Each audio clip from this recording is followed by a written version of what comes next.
Hello, I'm IBX Toycat, and around about this time last week, I uploaded a video giving you 5 tips for building in Minecraft Xbox and Minecraft PlayStation. And these range from simple things, like, one-way doors, to more complex, slightly less unintuitive things, like putting carpets on minecart railways so that you can only let minecarts through. And you really enjoyed the video, as far as I could see, and you absolutely destroyed my expectations. So thank you for that a lot, by the way. And I figured just kind of like as a reward, and to do more of what you like, I would do a second video giving 5 more building tips for Minecraft Xbox and Minecraft PlayStation. So that's what I'm going to be doing today. Hopefully you enjoy it, like it if you do, if you want to see more too. And let's get straight into it. Tip number 1, which came from the comment section, and it's something I already knew, but it's something I didn't know most people didn't know, and that's if you put carpet on a fence, you can actually jump over it. So without having carpet on the fence, you have to either get a block going around, and it's really messy, you have to do some painful stuff. But if you have a carpet on the fence, because it takes up the entire block, what you can actually do is jump onto the bit that's 1 block high, and then go over the fence, and then as you can see, I'm on the other side now. And it's really handy to only let yourself in and out of a pen, or if you want to, you have drops in there, you don't want mobs getting in. It's just so handy, and it's even better than a fence gate in my opinion, because of just how useful it is. So this will be even more useful once horses get in, because you can lead the horses out with this without having to open doors. It's got a lot of possibilities, and I really like it. As a little side bonus note, if you place them on the corners of the fences that you have, what will actually happen is it will let you go in, but it won't let you go out because of the way it's actually coded. So it's a pretty, fun glitch in that regard, because it means you can actually trap people in farms like this, being like, oh yeah, you can just come in and jump out, and then you can't actually jump out. So if you want to trap people, this is a fun way to do that, but otherwise it's still a really cool way to get over fences or over walls, whatever floats your boat. So I think that's quite cool. So next up, we're going to move on to my second tip, which is actually, unlike mossy cobblestone walls and regular cobblestone walls, which link up, for some reason nether brick fences and regular fences don't. So as you can see here, I'll place down a few here, the fences, they link just fine, but when you've got nether brick fences, they're not linking in just fine either. And because you can actually go in between the gap in between them, so if I have, for instance, 2 nether brick fences there, you can actually go in between this little gap right here, which you probably shouldn't be able to because of how wide you are. But you can actually use this for quite a few, kind of clever things. And I think it's, worth pointing out that you can do stuff like this, because then you can have, like a little thing up there. You can block people up. You can do pretty cool art, because, you can only link it where you want to link it. And I think it's quite useful in its own. In addition to that, because you can go through the gap, you can do really cool, kind of complex entrances to your buildings or to stuff like that by using something like this, for instance. Which doesn't look like in any way you should be able to get through this. But, on the other hand, you can actually just jump straight through the middle if you get the jump just right. So as you can see, it's a pretty thin gap, so I'm going to mess up apparently.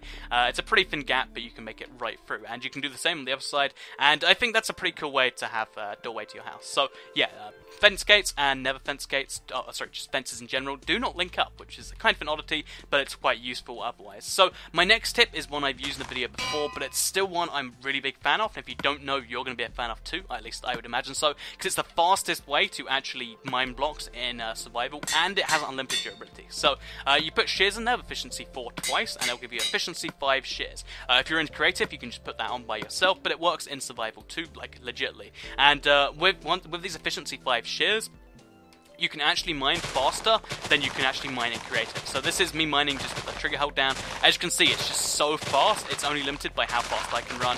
If I have 2 layers here, I can just do this exactly like I could otherwise, and it's absolutely insane just how fast this mines. So yeah, this works in survival and creative, and it has unlimited durability. So in addition to just being faster, than creative, if you add flying into survival, so let's say you're in creative anyway, but you want to do it faster, if you fly in survival, it's so much faster than creative. I'll show you creative on screen in a second, and it's just ridiculous how fast you can get stuff done. So yeah, this is the efficiency 5 shears. They are just absolutely magical. They can just destroy anything you throw at them, and it even works for wood blocks and stuff like that too. The only thing it doesn't work for is stone-based blocks. So that's the efficiency 5 shears. I definitely recommend them, whether you're a survival player, creative player, any form of building that you need to destroy lots of dirt, lots of wood, anything like that for, definitely use the shears.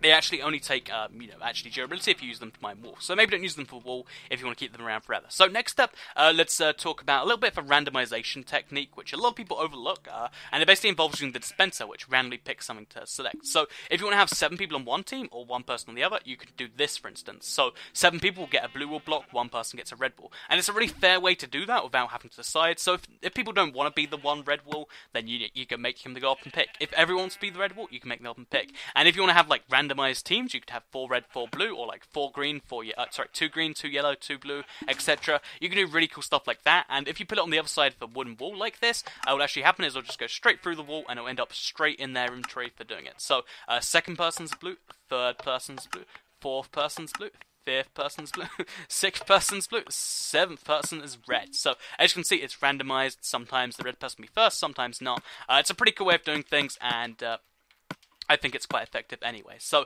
that is the dispenser pro tip for randomization. So moving on to the final tip, it actually resolves around the maps. So if you look on the map, you can see there's quite a few colored buildings, and there isn't really that much for, kind of a pattern as to how the buildings work, because you'd figure it'd be a chunk, but it's not actually. Every 8x8 area represents 1 pixel on the map. So as you can see, there's a little reverse L shape over there where the village is. That's because the majority of those pixels or majority of things in those blocks are yellow. So if you make the majority of something in one 8x8 block one color, it will show up like that on the radar. So if you, not the radar, the map.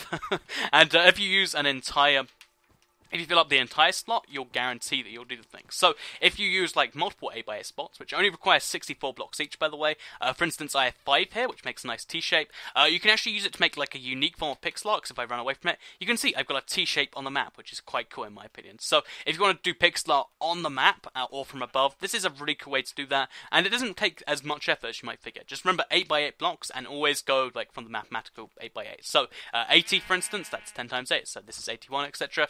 Try and do it like that, and you'll have a better time. So, yeah, pixel art on the map, always a fun time. The randomization thing's fun. Efficiency 5 shears are incredibly fun. Nib brick fences and regular fences do not connect. And, of course, carpet on fences is an amazing pro tip, and will be even better once horses come in. So, I hope you enjoyed the video. Please do like it if you did. Share it if you really liked it. Let me know about that in the comments down below too. And I'll see you guys in the next video. Thank you.